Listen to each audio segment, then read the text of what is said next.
Got some new fan art for you guys. If you have fan art, submit it to me on my Discord. I'm about to break 3,000 members on there. Most of us are fellow ex-cult members and atheists, though we do have some Christians on there too. So regardless of your background or where you are in life now, you should join and chat with me. I'm on there all the time, and I love talking to Christians about their beliefs. So I'm sure we've all heard of the Westboro Baptist Church. They're the guys who stand outside military funerals with protest signs that say all kinds of horrific stuff like, "God killed your sons," and "Thank God for 9/11," or "Thank God for dead soldiers." And they aren't just protesting soldiers either. They do all kinds of crazy stuff. So are they a cult? They say they aren't because they don't have a charismatic leader and they aren't out for your money. Let's find out.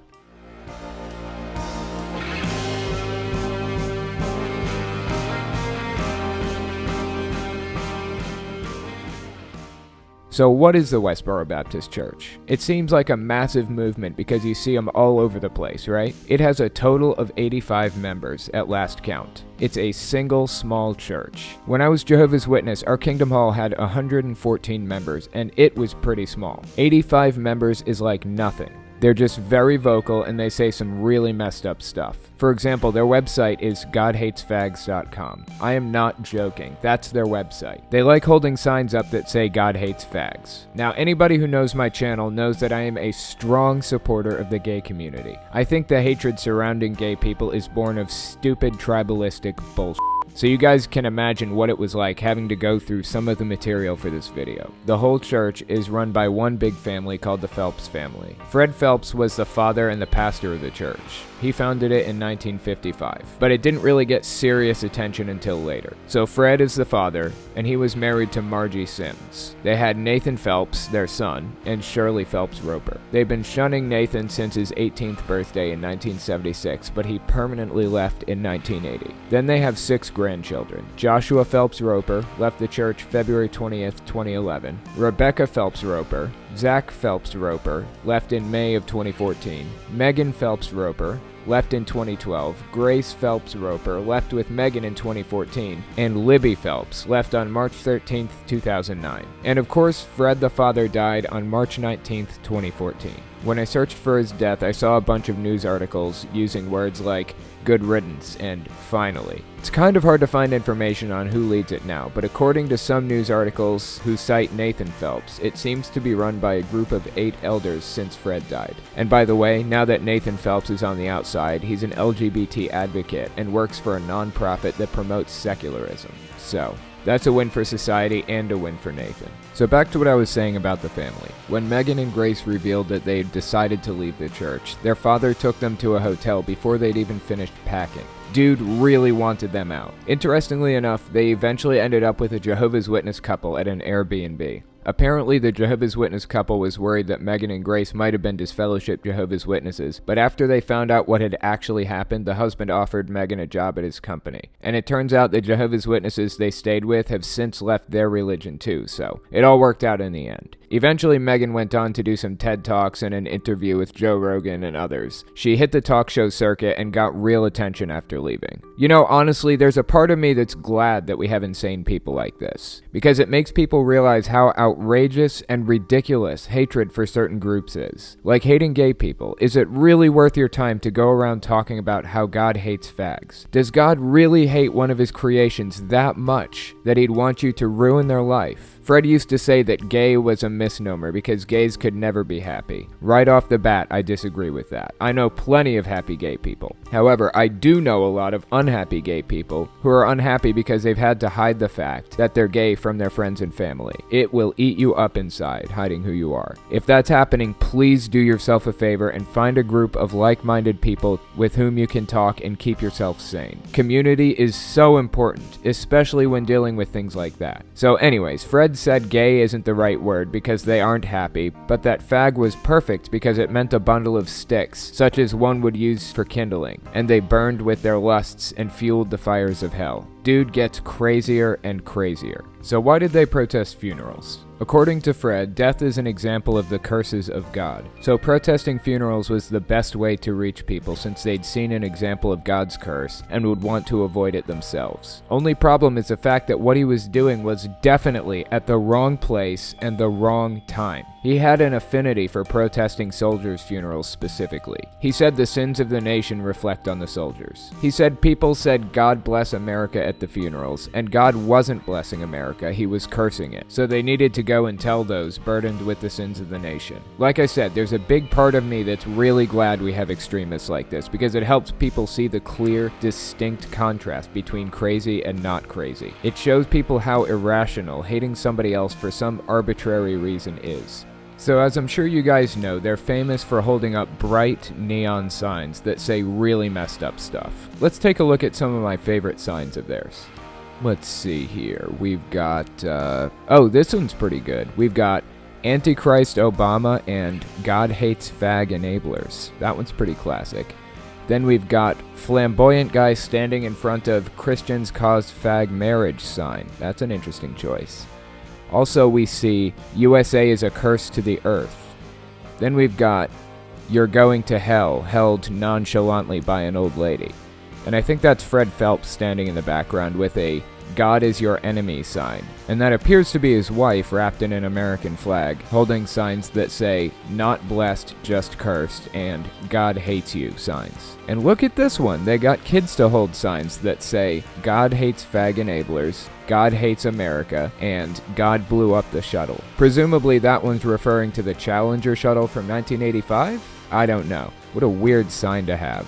Next we've got Fags Doom Nations and Planes Crash, God Laughs. Always classic. And now the best of the best. It's Not Your Land and God Hates Jews, held by a concerned college student. Now let's take a look at some of the counter-protest signs people made. We've got I'm Tired, Where's Waldo, and one of my personal favorites, I Have a Sign. Next we've got a woman holding a sign that says, homosexuality is a sin, Christ can set you free, and a counter-protester holding a sign that says, corduroy skirts are a sin. And I think this might be my all-time favorite, a guy holding a sign that says, fag sin, with a depiction of two people going at it, and another dude standing next to him with a sign that says, f this guy. I think we can all agree there. And finally, there's the classic God hates figs sign. Matthew 21:19 says, seeing a fig tree by the road, he went up to it but found nothing on it except leaves. Then Jesus said to it, may you never bear fruit again. Immediately the tree withered.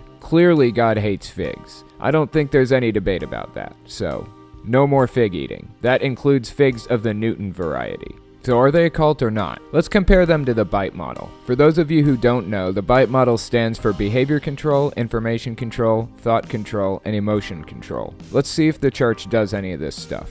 Behavior. Do they promote dependence and obedience? I'd say yes. They preach about an impending apocalypse, so you should never save money, first of all. And they'll shun people if they start to question, cutting their legs out from under them. Same with Jehovah's Witnesses. They'd tell us it was coming any 5 minutes now. In fact, a lot of religions do that, but some are more extreme about it than others. But when I compare them to the list, I'm not just looking for 1 or 2 hits. I'm looking for at least a majority of them. Do they modify behavior with rewards and punishments? It's hard to tell. I'm sure they do this to some degree, but for the sake of fairness, I'm not counting it against them. Do they dictate where and with whom you live?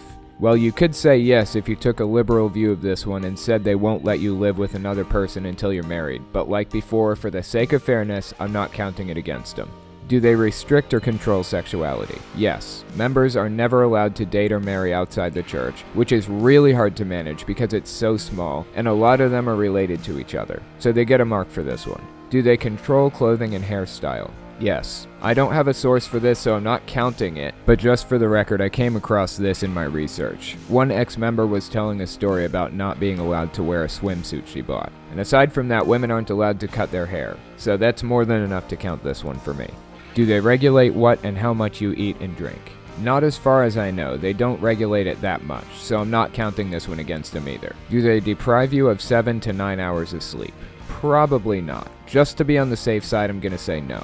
I always try to be generous with these because if they're a cult, generosity isn't going to help them anyways. Do they exploit people financially? Back to the thing about Armageddon. They don't want you to save money because it's right around the corner. Donate it all to the church. Give it all to, quote unquote, God. And of course, give it to God in this case means give it to them. So that's a yes. Restrict leisure time and activities. Well, I would say Bible study every night and requiring you to completely immerse yourself in their religious culture would be considered restricting leisure time and activities. Forcing Jesus down your throat every second of every day. That seems like restricting leisure time to me. Require you to seek permission for major decisions. It would depend on what you mean. Marriage had to be cleared through the church since it had to be with a church member. I'd give them half a point for this one, but like I said, since I'm being generous, I'll say no on this. Okay, on to information control. Deliberately withhold and distort information. I can't tell if they're allowed to look at critical websites or news sources, but my guess would be no, they aren't allowed to. For generosity's sake, I'm not marking this against them though.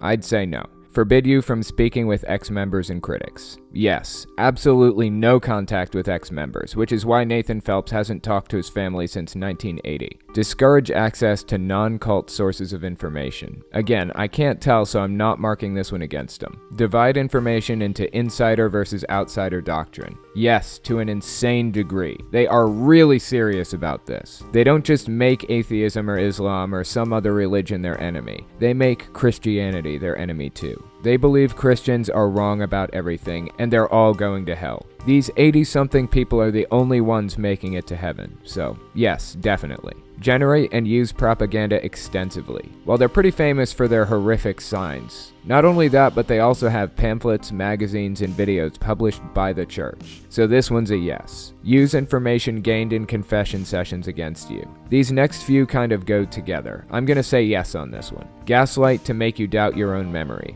For those of you who don't know, gaslighting is a psychological technique where somebody tells you something that they know to be false, and they convince you of it. They absolutely refuse to give up. It breaks the person down and makes them more willing to believe anything they say. So I'm marking this down as a yes. Require you to report thoughts, feelings, and activities to superiors. I imagine so, but I don't know for sure, so I'm saying no just to be on the safe side. Encourage you to spy and report on others' misconduct. Definitely. Apparently most children share a room with another sibling, and siblings are encouraged to report to parents if they feel like one of them has strayed from the path. This is a yes to an extreme degree. Now thought control. Instill black versus white, us versus them, good versus evil thinking. Yes, definitely. That's like a hallmark of their religion. Everybody else is evil. Fags are evil. Members of the military are evil. God hates all of them. And according to Megan, most of the doctrines center around criticizing other Christians and speaking out against their evil thinking and behavior, much like Jehovah's Witnesses. I've mentioned this before, but when I left Jehovah's Witnesses, I just defaulted to atheist because I grew up believing that all other churches were evil. Same thing here. They're an extreme example of when black and white thinking goes way too far.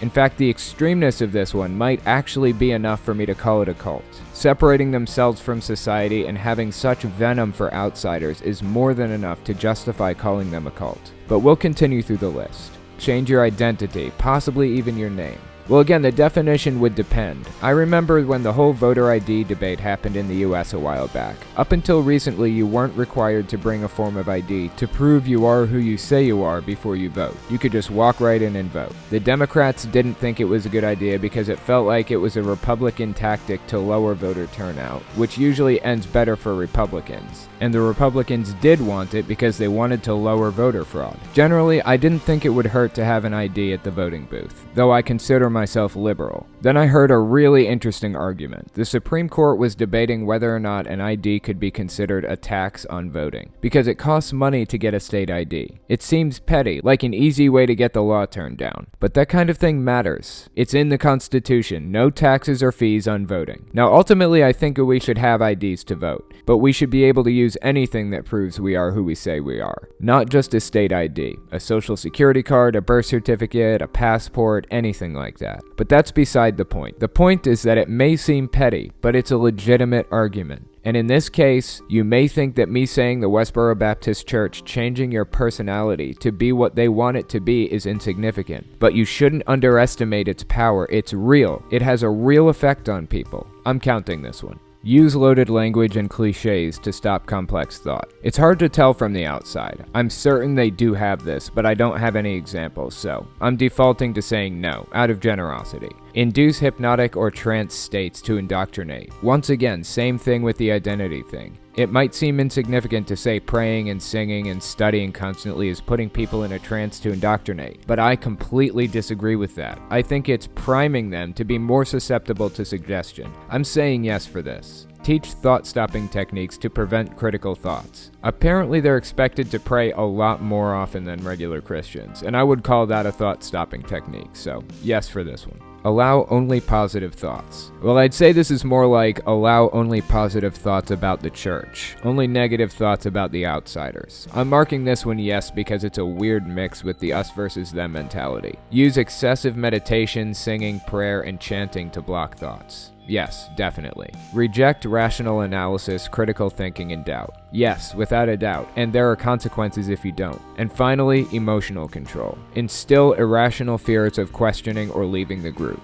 This one is extreme too. This is definitely a yes. You just have to look at their signs to see that they put this fear of hell in people. Not just in the outsider, but in the members too. Do you want to be an enemy of God? Then fall in line. Label some emotions as evil, worldly, sinful, or wrong. Definitely, yes to this one too. Teach emotion-stopping techniques to prevent anger or homesickness. I would say no to this one only because they promote anger. They want people to hate. So again, this one is an exception as a result of their extreme black and white mentality. I'm marking it as a yes for that reason. Promote feelings of guilt, shame, and unworthiness. Yes to this one too, definitely. Shower you with praise and attention, or love bomb you. I'm gonna say no to this one. I'm sure they're super nice and they probably do love bomb people, but their staple is hate. Threaten your friends and family. I'd say yes. Again, as insignificant as threats of damnation in hell seem, they aren't insignificant. The venom with which they scream it in your face is piercing. Shun you if you disobey or disbelieve. Definitely, this one is really pronounced too. All members who leave are even more wicked than fags because they knew the truth and they rejected it. Quote unquote. Teach that there's no happiness or peace outside the group.